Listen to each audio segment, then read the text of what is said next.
सिंगार कई तोहरा ला सवरिया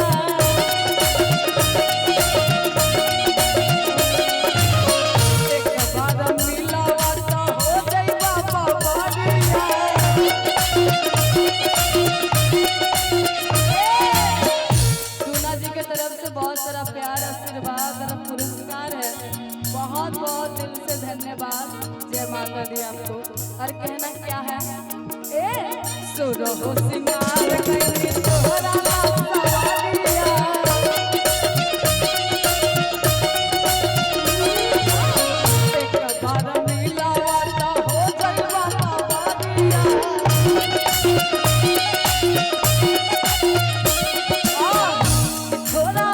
सावर थोड़े थोड़े गोर लागेला थोड़े सावर थोड़े थोड़े गोर लागेला हो तू गोर लागे जैसन सोचले बानी हो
बताओ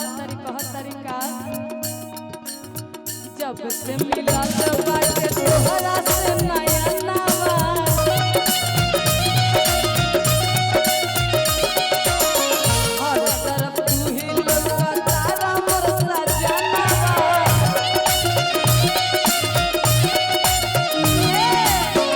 ए गोलू जी रउआ से कहतनी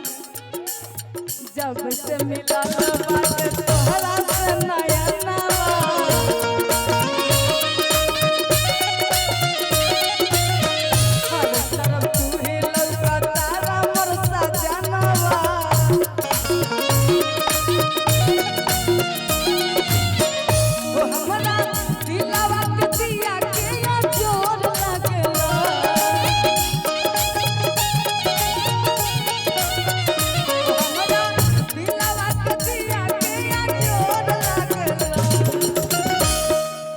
हमरा दिलवा के दिया के जोर लागेला जैसन सोचले